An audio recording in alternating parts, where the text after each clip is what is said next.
Welcome in, everybody. We are back with another edition of Fourth and Dynasty. Of course, your two favorites are here. We've got Brian and Cody. Cody, we're on the precipice of free agency here. I can't think of a more fun time of the off season. How pumped are you? You ready for this? I am so ready. Personal life has been a little rough, but you know what? My favorite time of the year is finally here. Start of the new league year. Everyone's in it. Everyone has a little bit more optimism in their teams, even after the cuts that we'll get into later here soon. But I love this time of year. Did you hear that, GMs? Don't be stingy with that money. Cody needs a little happiness, and we need that in the form of paying these players. Uh, Exactly. Today, we're going to go over a little bit of the combine reaction, talk about some of the big winners, maybe a few of the losers, and then, of course, we have to let everybody know what we've got going on with our free agency predictions. But before we get to that, let's start off with a little bit of news.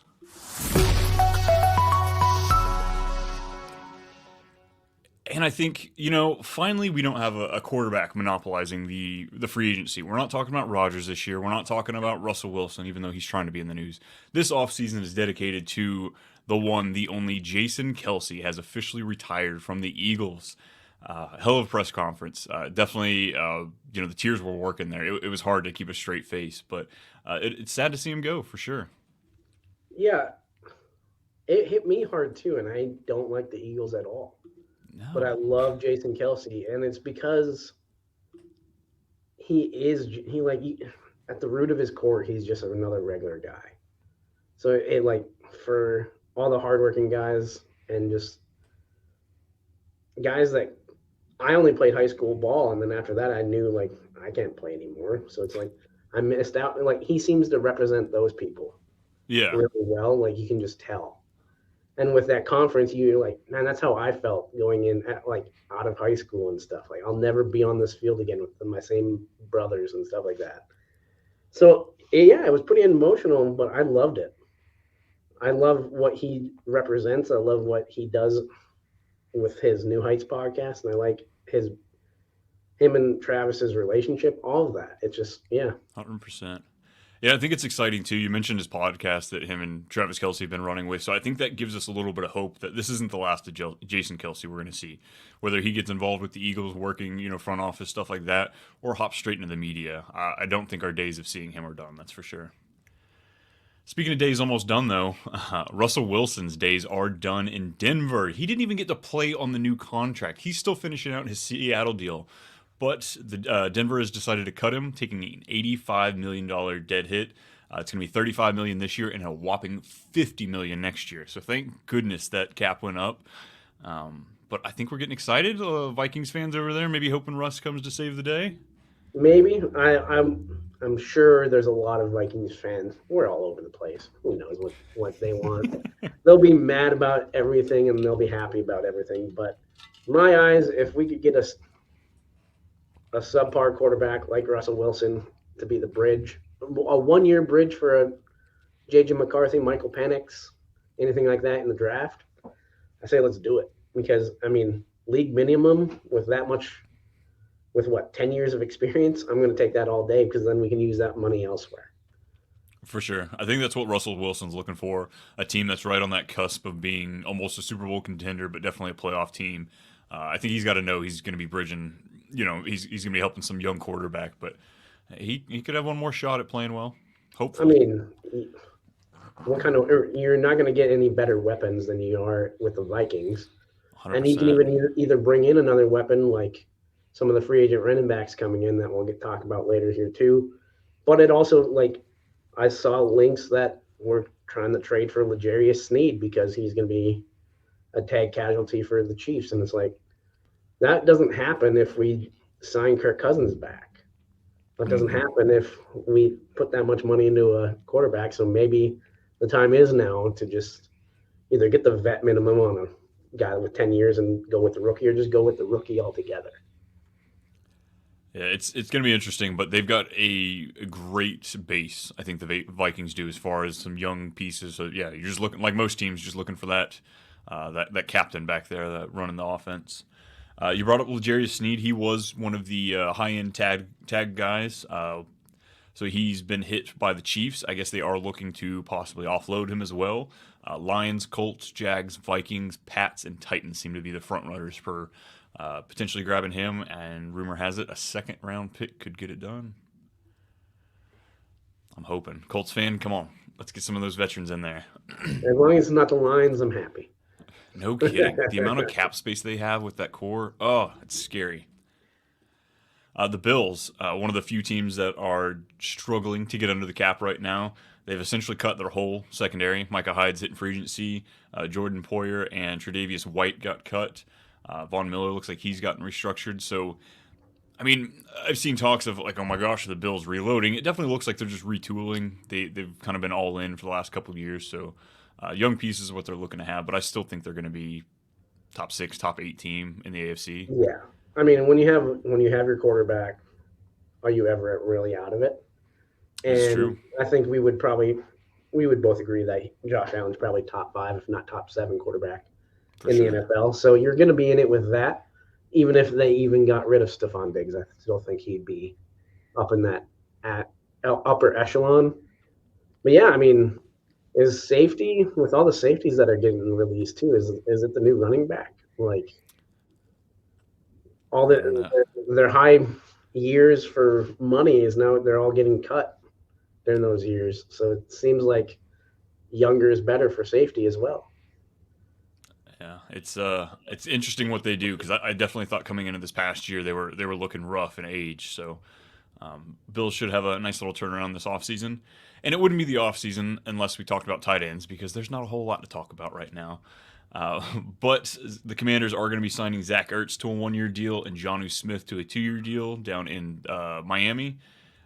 I mean, we don't have any fantasy relevance here, do we? I think just Cole Turner and the Commanders might be the only one that's taking a hit. I know. Yeah, I saw that and instantly thought of our podcast because we're big Cole Turner fans. But Hey, just yeah, it could still be there. Zach Ertz, it was only a $5 million deal. I'm sure a lot of that's incentive laden too. So who knows? Maybe and just a he, little smoke. and he's been injured lately. So like, and that just is what it is, right? He's been injury laden in the later half of his career, and we'll see how that works. Johnny Smith to the Dolphins is interesting to me. I thought. Because they don't What do are your much with the thoughts? tight end position. Yeah, So I unless he's mean, going in there to be a serious like blocker, and that's I mean I'm sure McDaniel's looking for somebody who can do a lot more blocking, but um, Gesicki was there just a couple years ago, and we got nothing out of him. yeah, and I mean, we thought we were going to get nothing out of Johnny Smith when he was behind Kyle Pitts too, and he was the leading tight end for that team. But is that I'm not comparing Arthur Smith or Mike McDaniel either, but yeah, it's going to be interesting to see. I don't like any Miami tight ends, even with that pick. No, I don't think so either.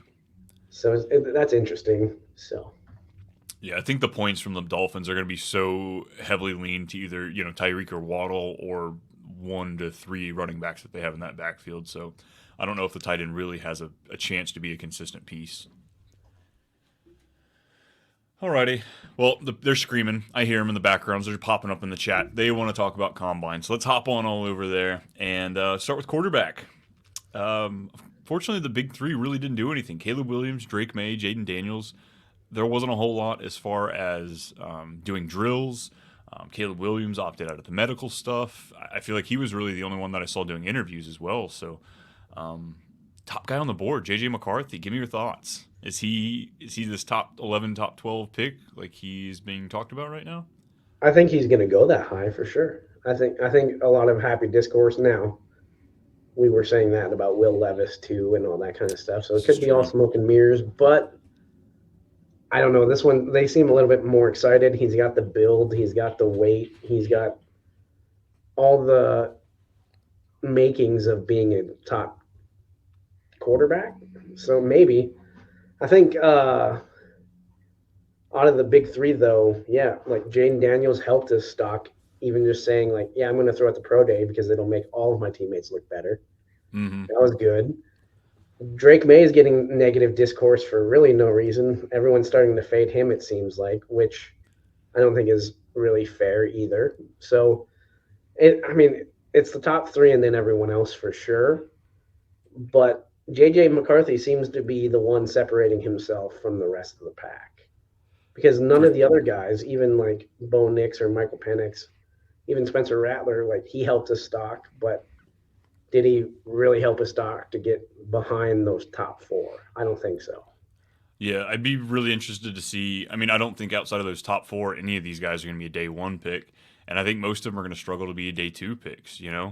Um, Penix and Bo Nix, they just have so many question marks. I feel like they really could go anywhere from mid round two, I think, all the way to round four. So this will Yep. be interesting how this breaks down. But is JJ McCarthy just a product of cool, shiny new thing in your hand? Because we didn't have anything to go on with Drake May and Jaden Daniels as much. Is it just that like we have something to talk about, so it gives them the hype? I think so. And I think it's also kind of part of the fact that he doesn't have bad tape because there's not much tape of him throwing. This is true. So It was the Penn State game. He threw it 8 times. I think that might be helping him in this aspect of things. Like he's still young. He's only 20 or 21, so you can still mold him into what you want him to be. So I For think sure. that's where a lot of GMs and stuff are really liking that aspect of it as well. So he might be possibly top five. I don't think so still, but top 15, I could see it. I think so too. There's enough QB needy teams right now that I think they're looking to take their swing. Well, 11, 12, 13, you have the Vikings, Broncos, and Raiders, and they would all love one of the top three quarterbacks. For They can't sure. trade up to get one of those. They're going to try to get JJ, in my opinion. I think they're The going consolation prize. to. Yeah. A couple more guys I did want to throw out there. Just quarterback out of Notre Dame. He's got a hell of a last name, Sam Hartman. But he got a lot of the cameras on him, especially in that 40-yard dash, being the fastest quarterback in this class. Now, he was the only one that ran, but still, he gets to put that on his resume. No quarterback was faster than him at the combine. And I don't know if you saw the video of him, just that hair flowing. My wife was just like jaw dropped watching it. I was like, all right, come on here. Settle down. Yeah. He almost outran his running back, too, Audric Estime. Poor, So, God, those Notre Dame running backs, man, they just cannot get it.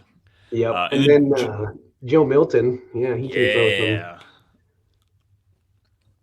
he I can think throw some he's missiles, that's for sure. absolutely. I think best case scenario for Milton is he is a day three pick, kind of like I've heard a bargain Anthony Richardson, but either way, this dude has just a rocket. He is just an athletic freak, being 6'5", 235, the way he can move. I'm excited, just even if we just get to see him in preseason. Put him in Madden. Let me play with him a little bit. Exactly, yep. And I think a lot of those guys, I just see them like backing up a Lamar Jackson or a Tua and Hmm. just being like, well, we lost our starter. How about let's just throw it up? And Absolutely. that's the kind of mentality Joe Milton has. And I think he can create something out of that, especially if you're not, if it's he's just coming in to be the backup for that game or two and not be the starter for about 5, 6 weeks, because then he'll get figured out and throw like 3 or 4 picks. For sure. And if it's like a game and a half, I think he could really succeed in doing that. I think so too. Just there's something about that was it like a 65-yard throw he had where he pops up the finger gun at the last second. Like, oh my god, it was so smooth. Absolutely Exactly. loved it. If that was Johnny Manziel's draft, he's a day one pick. So, 100%. but then like, what are your thoughts on Spencer Rattler, the number one guy coming out of high school? He didn't. I mean, Caleb Williams beat him out at Oklahoma, but then like he rejuvenated himself at South Carolina. It seemed like, and he had a good workout. Yeah, I'm definitely torn on Spencer Rattler. I think he's falling into that echelon of players where he's not good enough to just kind of carry whatever the situation he's in. I think he will truly be a product of his situation. If he goes behind there with good coaching, good organization, lets him be and develop as a backup wherever he goes inevitably, I think there could be a future for him. But as far as like dynasty prospects and stuff like that, I just don't know that he's gonna be much more than a late round pick for you. So hypothetically, let's just say the Carolina Panthers coaching staff Oh, gets it figured out. Let's just say they got it figured out now, and they draft Spencer Rattler like Mr. Irrelevant Brock Purdy, And then you're just having him in there, and he's just the best quarterback in the room. Little RG3 Kirk Cousins action. Yeah, and it just kind of just happens that way. I think out of all the guys, he's the one that could do that. I'm not saying it's going to happen, but I think he's got got the tools, and I think he's the guy that could do it. Yeah, with his athletic ability, he might be able to buy himself a little bit more time back there behind that horrendous offensive line there in Carolina. But Yes.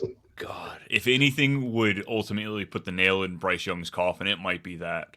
Like if they go and grab a quarterback with day three or round three, round four capital, that might be just enough to completely like smack him out mentally. So Yeah. for Bryce Young's hope, I hope not, but I love don't that I don't call. I hope not either, but I mean It'd be Spencer smart as a Rattler's already franchise. Spencer Rattler's already been ran out of town, so he knows how to deal with it. So I think he's the one that could do it and be fine and how to interact in that way because he has already had to do it. So his Yeah, mindset, he's got a strong mindset already about that kind of thing. So man, he's got some fans just south of there, just south of Charlotte. So, wow, that would be interesting. I'm all for it. Bring me the look at this chaos. discourse we're giving. Awesome. We got any more notes on quarterbacks before we move on to the running backs? Nope. Alrighty. Well, I want to start off with one of my favorite guys in this class. Just it's the physical build. You saw me gushing over Joe Milton. So obviously Braylon Allen is going to be one of those guys. I'm so excited to see where he goes, where he lands. He did not run the 40-yard dash, but this guy is what's the term? Man amongst boys. Like when they did the camera pan of all these running backs that are coming in at 5'8", 5'9", 5'10", 5'11", and then you've just got this behemoth 6'1", 230 guy. Looks like a little Derrick Henry out there, and those are my favorite running backs. 100%. He's my RB1 as well. I saw a picture of him right before the combine. I was like, look at Braylon Allen in the weight room in Wisconsin. And he was like, this is a picture from 3 years ago. And he was still just massive as an 18-year-old. He was like, Wild. man, he's just a physical specimen. And I hope there's a place for him in the NFL. I mean, he cut weight too.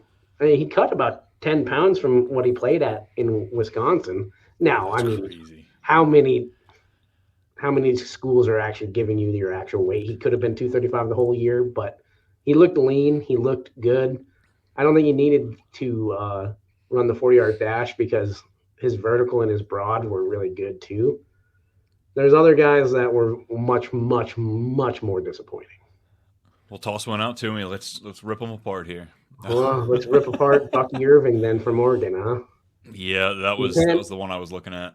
you can't be under 200 pounds, run a 4.55, and then just your vertical's the worst of the class by a significant margin at 29 and a half. Then your broad jump's the worst as well. Like, I don't get how he tested so bad. And even in drills, he didn't stand out. So No, he didn't. it's not like a Kean Coleman situation, but we'll get to that later either. But it just, yeah, he tested bad and he really didn't produce in drills either. I was pretty disappointed because I feel like he was starting to get some of that hype. If he gets that day two draft capital, we might be able to see some use out of him. But after this testing, I could see him definitely falling as a day three pick. I'm pretty certain he probably will now, along with Audric Estime too. I mean, There it can't run is. a 4.7 as a running back. That's pretty detrimental to you. You can't But have your again, quarterback outrunning you. Like, come yeah, on. Come trying on. to anyways. Yeah, just Yeah, I was definitely disappointed in those guys. But then we had a kid out of Louisville who I hadn't even looked at, and he comes bursting onto the scene with a 4.3340. Is that Isaac Garendo? yep. We'll be double checking on those names on that one. But yeah, I've been looking up tape over the last couple of days for him because wow, he exciting. And 6'2", 220. So he's not like a little guy that just shot down the field. He's got some size to him as well. What's interesting is he backed up Braylon Allen too. He was with Wisconsin there for a little Interesting. bit. So Okay. it is interesting that, yeah. I mean, Isaac Grando, yeah, was definitely the surprise of the draft in running backs. I mean, going out there and posting the best 40-yard dash time and testing really well. And then, yeah, I mean, he didn't hurt his stock at all in his drills either, like others. So Right? He looks Just smooth out there. he did. Another one that I mean, kind of pretty much solidified himself with a lot of people's RB1s. I mean, you and I are different. We like Braylon Allen and the Jonathan Brooks types, but Trey Benson did good for himself as well, running that 4.39 and having a better vertical and broad than Braylon Allen even. So Hmm. he showed like some physical attributes and he had a good workout. So Yeah, I he liked him showed in the that, drills. I yeah, he definitely showed don't a feel lot like. more catching ability than I thought he had. Yeah, I don't think I've seen near as much film on him as I thought I had. So watching him in those drills and stuff like that, I'm definitely excited to start digging more into his game because it seems like at this point he might be, I think maybe top three right now as far as NFL boards. I think another guy that moved up was Marshawn Lloyd. You know, Hmm. I've loved him. I've talked about him probably all three episodes of this podcast, but I think he's moving up there too because he's also one of the best blockers out there. I mean, go back and watch any Caleb Williams or Marshawn Lloyd tape and look at the splits of their line. It's awful. So yeah, Hmm. I mean, Marshawn Lloyd made something out of nothing, and he tested really well. And I think he's a surprise because he's one of those older backs for sure, but it kind of solidified that he's mature enough and he's ready for the next moment. Yeah, he's definitely older, but not quite like that Ray Davis Yeah, style. The kind of running back that Leo DiCaprio wouldn't even look at. Just over too old, too old. exactly. Exactly. Jalen Wright seems to be getting quite a bit of hype too after that 4.38 he ran. Another guy I need to do a little bit more research on.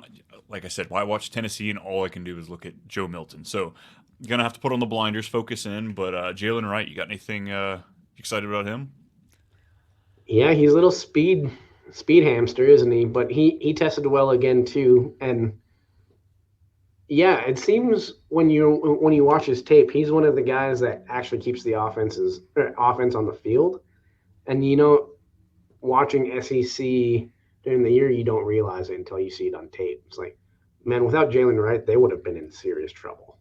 Hmm. He really bailed out Milton a lot on some things, and he was probably the best athlete on the field, really. I do like Marcavius White or Squirrel Wright a lot, but they didn't really use him in ways that they used Jalen Wright. So,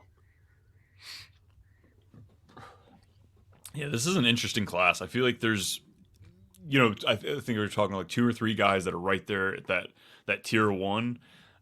And I bet you could shove probably seven or eight of these next running backs as that second tier because you've got red flags everywhere, but you've also got these little pops like that, and that's all some of these players need. Devon yeah, Achan had tons of red flags last year, but he got in the right position, and the things that he does great, he was able to shine with. So I think yeah, that's what we're sitting with a lot of these running backs.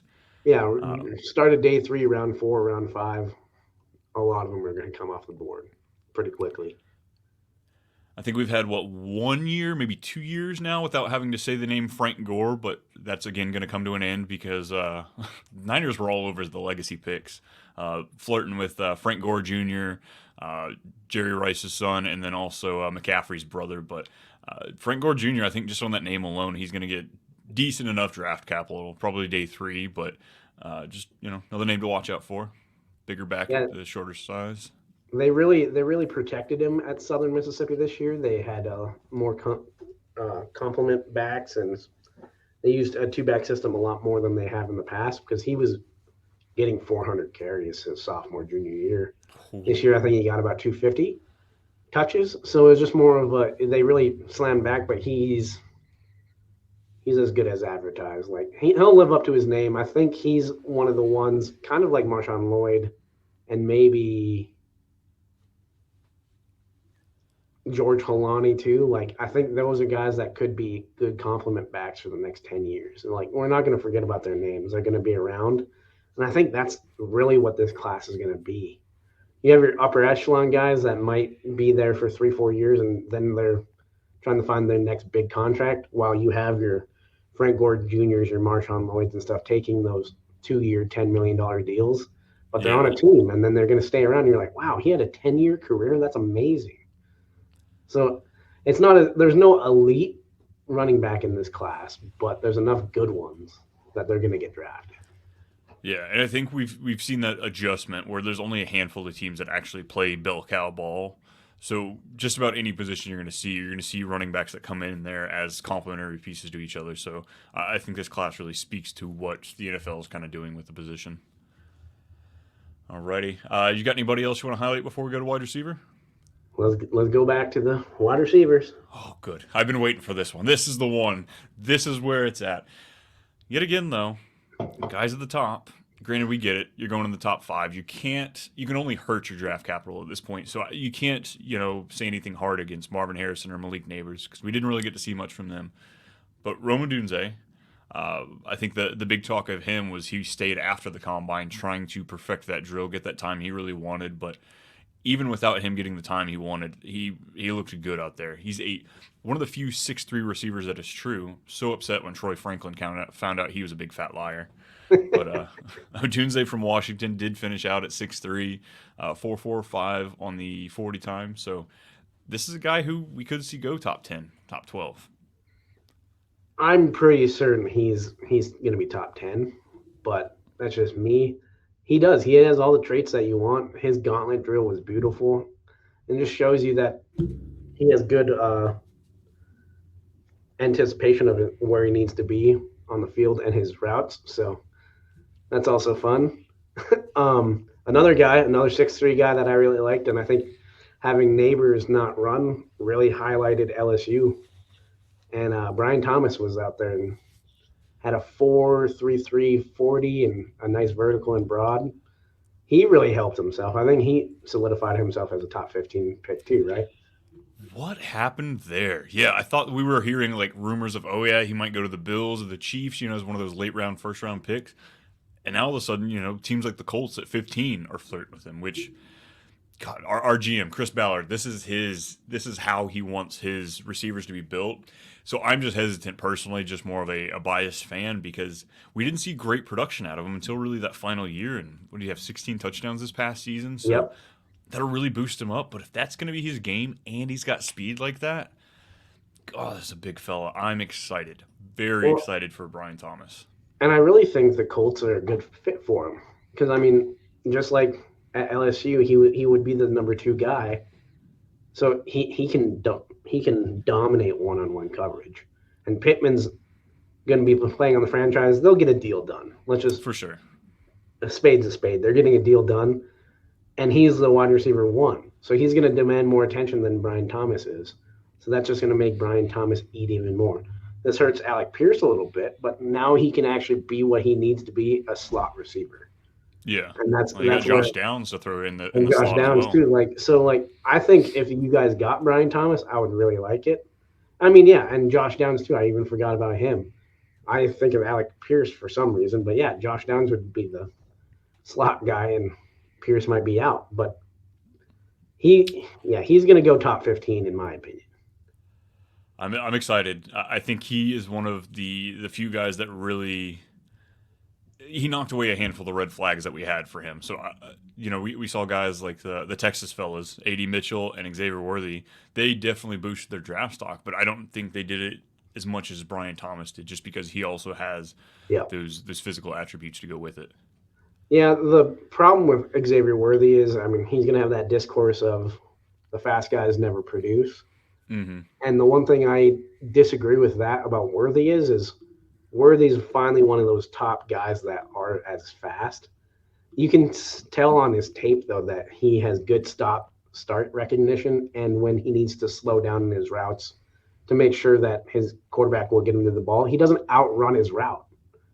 He knows where he is on the field, so he uses his burst and his explosiveness to his advantage more than a John Ross did. John Ross could run fast in a straight line or in a corner or in a slant route, but then he's already 40 yards downfield when you need a 5-yard slant. Yeah. Yeah, I was looking at the top 10 guys for 40 times the combine. Look at all these stellar talent. We've got John Ross, Henry Ruggs, Marquise Goodwin, Tyquan Thornton, J.J. Nelson, Jacoby Ford, Darius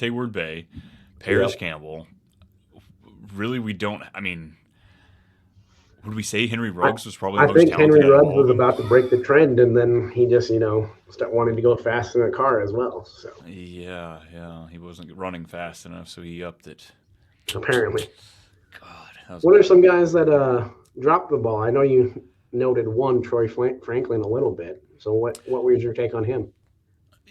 I wasn't blown away watching his gauntlet drills. I think that's one of my favorite for the receivers to watch. Is just watching them go there. You can see quite a bit out of that drill. But yeah, I said he came in a little shorter than I was hoping for. But I don't know, 4.41 40 time. That's just fine. But I don't know. I think he's projected late first round pick, day two pick for a reason because there definitely are. He might be one of those work in progress guys. So Chiefs sounds about right for him. Let's go get a guy that really can't get it done. So Yeah, I don't think in man to man he's the guy you want, but like I've said about Troy Franklin in the past too, he's really good on the boundary, and he can contest a catch and catch it on the sideline if you need him to. So I think that's a big aspect of it. But then you have the slot magician this year in Lad McConkey. He also really helped himself, I thought. 4.39. I did not see that coming. I didn't see it coming either. And like how Xavier Worthy and Adonai Mitchell, their 4.3s and 4.2s looked pretty easy. Lad McConkey was full out. 4.39 was his best for sure. And one thing that I don't feel like gets talked about enough with these 40 times is there's a science to this whole thing. These guys that have track backgrounds, they understand how much foot placement, how much that explosion Exactly. off the block, all that kind of stuff. They understand a lot more. So when you've got just these full flat football players, they may not be paying as much to the mechanics of that first step. So, um, Xavier Worthy, 4.21. Not taking anything away from the kid, but he knew what he was doing when he stepped behind that line. He's done this before, high school track Yeah. athlete. So, if you have to kind of give a tenth of a second, 2/10 of a second leeway between some of these guys based on that, I don't think that, obviously we're not basing everything off the 40 time, but that should be a note when people kind of pay attention to stuff like that. You brought up Keon Coleman. I feel like he had a good amount of hype coming into the combine, and the dude fell flat. Kind of. So, I mean, his 40 time, obviously one of the worst for wide receivers in 4.61. But then they clocked him in his gauntlet drill that he actually destroyed, and he was 5 miles per hour faster than Brian Thomas was, let's just say, on average. So his play speed is faster than his testing speed, which does account for a lot, but it didn't help his case. For sure. You need to come prepared here. Mm-hmm. That's why you're showcasing yourself, and if you're not going to showcase yourself in both categories, I don't think that's a good aspect of some things. But Yeah, it doesn't quite have the speed of them, but I definitely can see him falling a bit, kind of like what we did see with, AJ Brown and DK Metcalf, Terry McLaurin a little bit. Some of these great talents, but not all the testing was where it should have been, and it kind of fell a bit. I mean, Um, when you compare Keon Coleman and the boy Xavier Leggett, when you talk about testing and how they did on drills, it's like, and you watch both of their tape, who are you going to pick? I'd probably lean toward Xavier Leggett because he also doesn't have the name recognition, and he's going to be working. I think he might work a little harder to get onto the field faster. mm-hmm. Luke McCaffrey, we've got another wide receiver out there.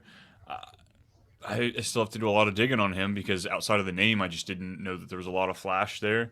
Brennan Rice, another guy that was being looked at the Niners. Do you think these guys will, we're going to see substantial fantasy production from these two?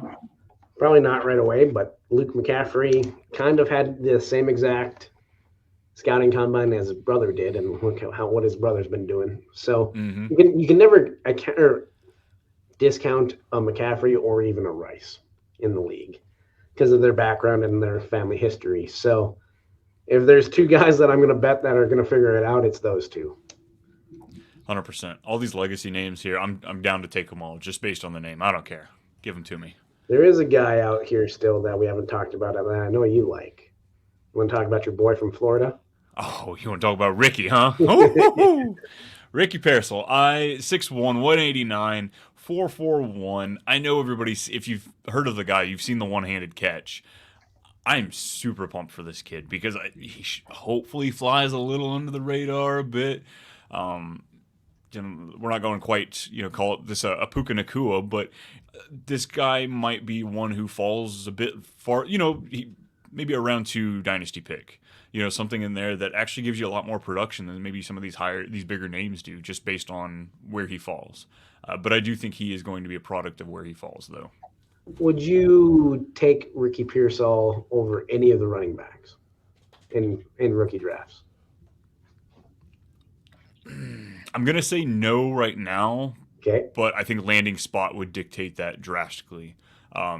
Just based on the fact that we do have some pretty good running backs, there's a handful I'd probably take first, but once I know landing spots, I wouldn't be opposed. Yeah, I think landing spot's going to be big for him, but I mean, for what he did with who was playing quarterback for him at Florida this year, yeah, he caught my eye as well. Let's just say that. With that, you want to move to tight ends? You mean tight end? Yeah. Is there anybody else to talk about outside of Brock Bowers? Well, like last episode, we saw that 40-yard you need to be at 4.8 or less, and everyone made it. So that's good for him. We're good. I was worried about Holker because Holker's first one was 4.18. So I was kind of worried about him, but then he got to 4.76 officially. So he made the cut. But, yeah, I mean, it was pretty lackluster without Brock Bowers there, too, wasn't it? Yeah, I mean, he didn't. I think his draft stock's pretty locked in, so he didn't have to do a whole lot to try and improve that. But Jatavion Sanders, I was excited about this guy just because we need to get excited about some tight end outside of Brock Bowers. And I don't know, 4.69. I was hoping for something a little faster, a little bit more athleticism, because as we've seen, that's what breaks out in these, in these tight ends. The David Njoku's, the Evan Ingrams, the Laportas, Hawkinson. These guys all tested very well in athletic numbers. So I don't know, a little disappointed. But I'm kind of surprised we haven't talked about. Okay, Brian, let's just be real here. You're the analytics guy. I'm surprised you haven't talked about your boy Tip from Illinois. Tip Ryman scored a 10 in his RAS score for tight ends, and he actually had a pretty good combine. But the biggest takeaway is he doesn't think birds are real, and they're one of my worst fears, so I actually don't like birds either. So he went up my draft board by a lot. I will say I've got the irrational fear. Birds, chickens, they scare the hell out of me. Turkeys, I used to hunt turkey all the time. I don't like the fluttering sound. That's what gets me. I don't like it. It's too random. You can't predict what's happening. I don't like that. But and I mean, yeah, Tip said, have you ever seen a baby pigeon? I agree with him. I never have. So this is the guy that says that pigeons are on electrical lines recharging. Yep, that's exactly. It's that guy. Yep. But between him and what was it, the Texas Tech DN that was talking about how he doesn't believe in space and the planets. Yep. I'm like, as fun as this stuff is, because I really hope you guys are just messing with us. Yep. You're costing yourself hundreds of thousands, if not millions of dollars by saying this crap. They are and they aren't at the same time, because Tip also, he went out and proved that he was still athletic. Yeah. And, they had the sled drill and stuff, and he moved it 10 yards while everyone else was moving at 5. Go back and watch his combine. He had a great combine. And he was a surprise of the draft out of Illinois, in my opinion, for tight ends. And he's really the only one that really caught my eye that I didn't already see. Mm-hmm. So. We did have, Theo Johnson from Penn State, ran the fastest 40 time for tight ends, got a 4.57. I need to do a little bit more digging on him, but you've got any insight on him for us? Him and Cade Stover, I don't see it. Okay. Now, Bucky Brooks is from NFL Network, and even Daniel Jeremiah, they're a little bit higher on them than I am. No, I'm not saying I'm a scout. What do these guys know, though? Yeah, right. I'm not saying I'm a scout either, but it's just I don't know. I just don't see them being more than just an inline blocker. And as we know, you don't score very many points for blocking. Exactly. So other than Brock Bowers, yeah, it was a little disappointing, but there was some fun narratives there a little bit, but we'll see. I mean, if Tip Ryman doesn't do a lot in the NFL either, it just goes to for guys like me that says RAS is kind of a wasted stat because you can build your athletic score into all these different metrics, but does it really correlate? Yeah, I don't have RAS numbers in front of me for tight ends, but if you want to know the top 10 for wide receiver, Calvin Johnson is the only guy to get a straight 10. Next guy, Chase Claypool, with a 9.98. Andre Johnson, Christian Watson, both great. But then Bryce Ford, Wheaton, we've got Brashad Perryman, DJ Chark, Miles Boykin. And that's why you can't take any of these stats to heart. You've got to take a little bit from each one, put it all together, shake it in a jar, open it up, and hopefully it doesn't smell like crap. Exactly. And I mean, like, that's what I'm saying. Like, Brock Bowers didn't really do anything, so it was pretty lackluster for the tight ends. Yeah. But, like, Tip Ryman, he's going to get drafted now based off what he did at the combine. So it's like, can he bring that goofiness that George Kittle has, and he has the blocking like George Kittle has. Now, can he get his hands to it to be relevant? That's the biggest question mark with him. But if you're patient enough with him and he actually is on the field, he might be a good flyer in the third or fourth round. Yeah, I mean, I know we just talked about Jonnu going to the Dolphins, but actually, the way you describe him, that sounds like a great Josh McDaniel guy. Kind of does, doesn't it? Great blocker, and then when Tyreek's finally triple covered and you can't get it to Waddle, you've got him, rolling out the side. So, and him and Mike McDaniel are all just a little goofy, so that would probably help. That goofiness, it all works. I'm cool with that. I'm here for it. Awesome. You ready to get some free agency predictions? Let's do it. Alrighty. Well, of course, we have tons and tons of fellas that are out there, but we're going to cover a lot of the top ones. We're going to start off with quarterback position, of course. Russell Wilson recently was cut, so he's going to be, probably number one quarterback, if not number two of the free agency here. I've got him going to the Raiders. Russell Wilson's career is what it is. I think he's just going to keep cashing checks until nobody pays him, and the Raiders are looking for any positivity. So let's send him back to the AFC West. Let him play the Broncos twice. I'm here for the chaos. I think it would be very surprising if we went to the Raiders just because, like, they need some positivity and stuff, but I don't think they need Russell Wilson positivity. I think they need more of a dog. Raiders country, let's roll.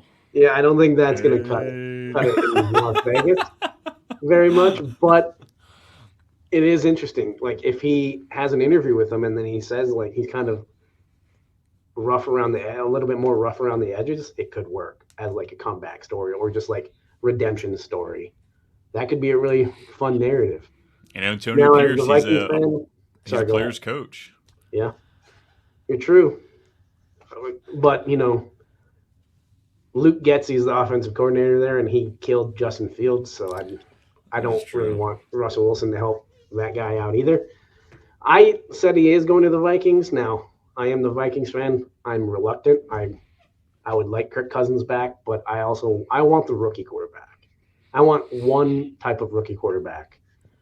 And that's why I put the Vikings as the landing spot for Russell Wilson, because then we would just pay him vet minimum.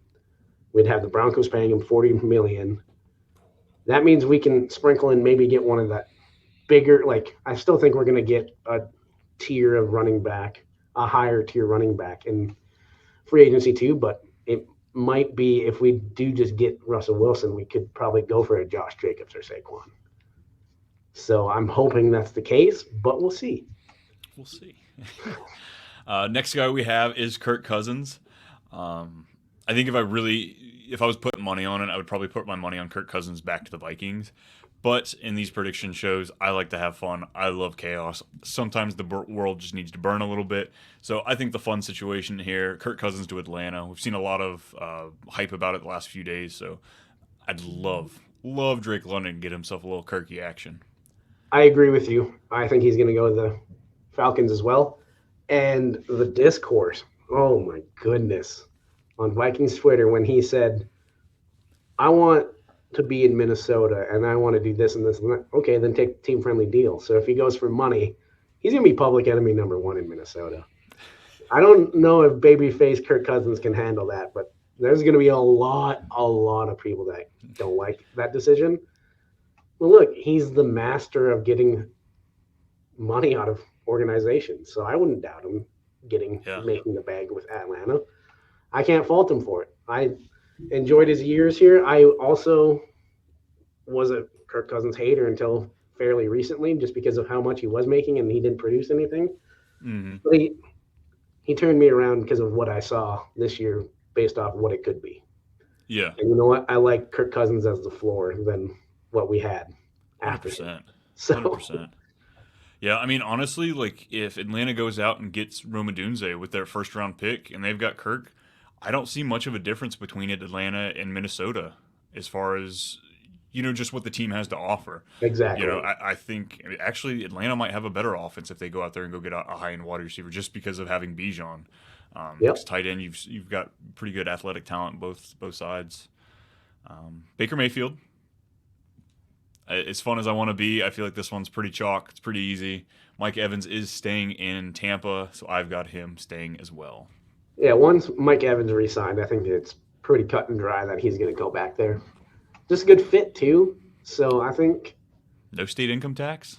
yeah, I think it's a match made in heaven. I think they'll run it back again, and he gives Tampa Bay.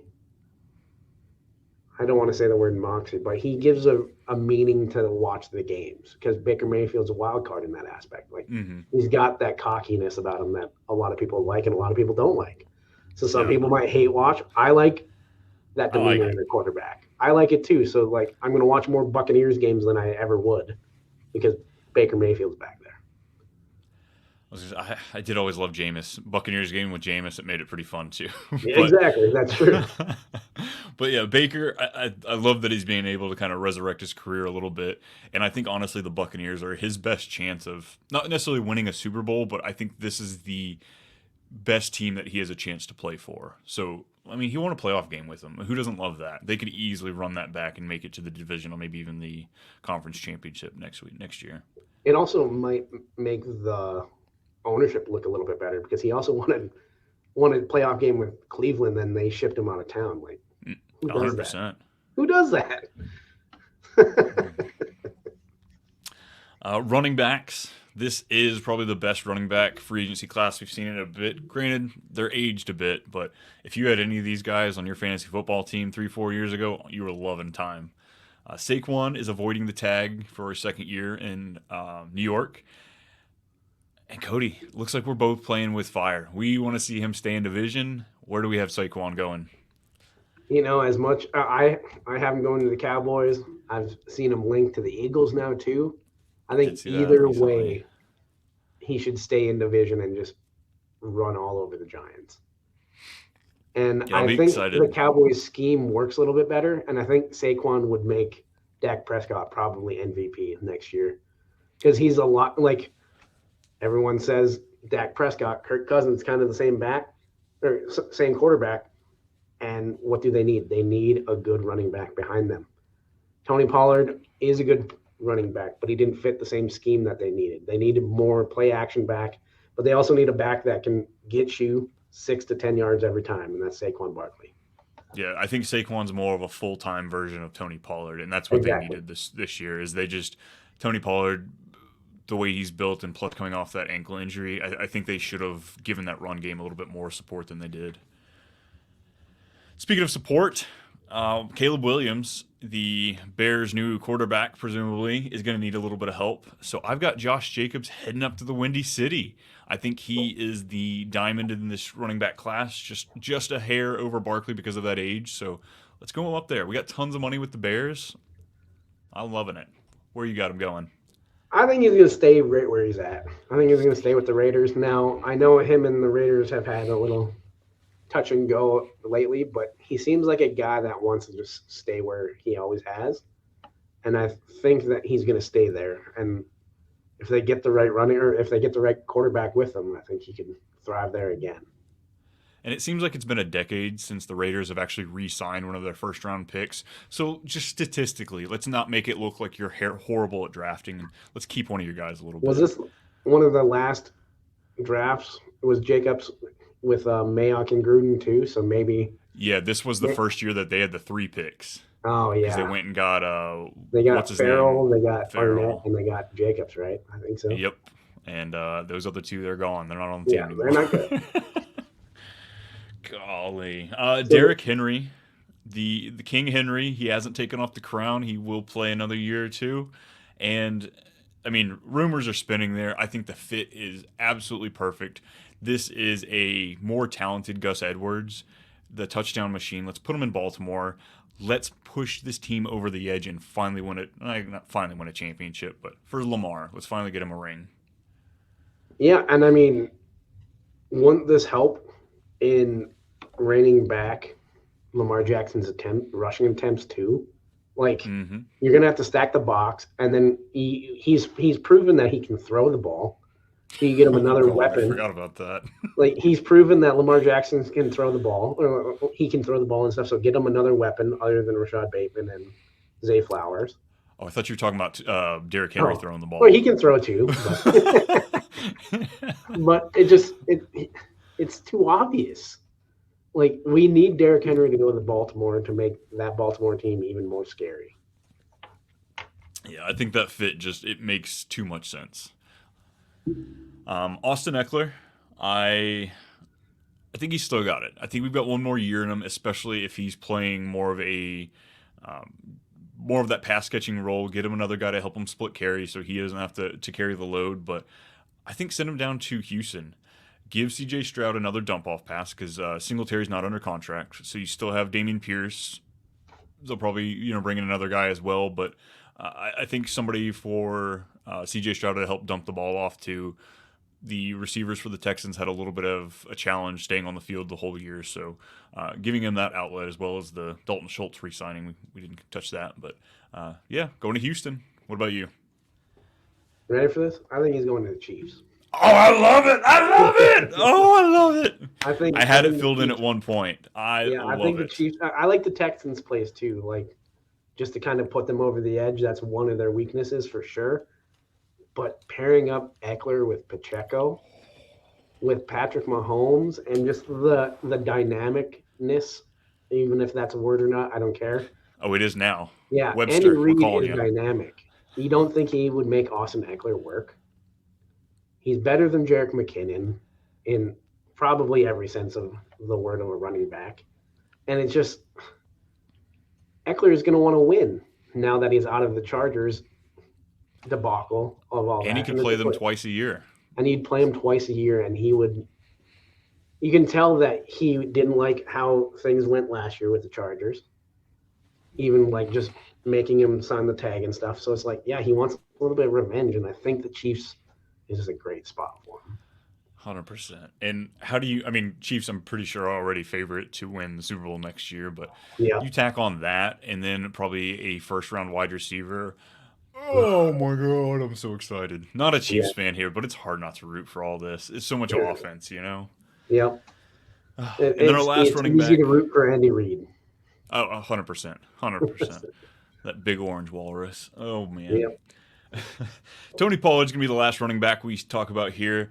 And again, we're finding a little bit of similarities here. I think, like you said, Vikings are going to be in the running for a running back, maybe not dumping all of the money in, getting one of these this third tier as far as free agency goes. But Tony Pollard go up there to play with, was it Ty Chandler, yep. Ty Chandler. So the two of them, I think, would make a nice 1-2 punch up there in Minnesota.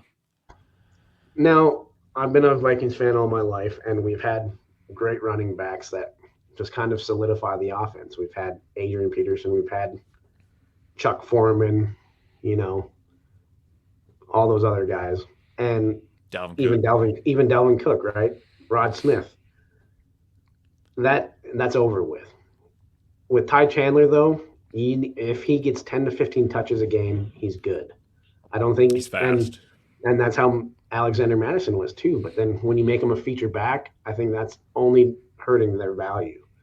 Now we saw with Tony Pollard, he's also good with just 10 to 15 touches. So give him a drive each, every other drive, you're going to see good results. 100%. Yeah, I think that's a great call. So our fun was ruined over the last few days. We want to send T. Higgins elsewhere. We want to send Michael Pittman elsewhere. Nope, they're tagged. They're staying put. I Yeah. do think there's a slight chance that we do see T. Higgins possibly with a sign and trade, some sort of situation like that. Mike Evans, we talked about re-signing, staying with the Bucks. Hollywood Brown looks to be the next best thing. I think it's just his age that really is putting him over these other wide receivers for us. But Carolina, they need somebody. I don't think many people are going to go there, and I don't think there's going to be a lot of people knocking on Hollywood's door. So any chance he has to get a bag, I think the Panthers are where he goes. What do you have here? The Browns? Okay. All right. Did I lose you? You back? Am I back? Yeah, you Am I good? back? Yeah, I think so. I'm good. Yeah, I'm back. Sorry about that. I think You're good. Microsoft Teams throttled me. So sorry. You're good. But yeah, I've got Hollywood going to the Panthers. I think they're the only ones that'll be able to pay for him. Looks like the Browns. Think they're going to find a little bit of money to pay him? I'm not the biggest Hollywood Brown fan, so I think I think he's not going to have a market like he thinks he's going to have. But I think he wants to play on a team that could be good. And I don't think he's also a wide receiver one. So have Amari Cooper and even Elijah Moore there. I think that's where Hollywood Brown is going to flourish in a role like that. So that's why I picked the Browns for him. Yeah, taking over DPJ. I believe he got traded away actually to the Lions. He did get But yeah, traded away. they're Yeah. missing their field Yeah. stretcher. He'd be a nice plug. Calvin Ridley is probably the most talented guy hitting free agency. He is 29 years old. Somehow coming off of his rookie deal. But I think he's going to go to the Patriots. The Patriots are in desperate need of a wide receiver. They've got Juju, they've got Tyquan Thornton. So I think Calvin Ridley going up there, and he's going to have a very limited market because of the money he's going to look for and his age. So um, New England, here he comes.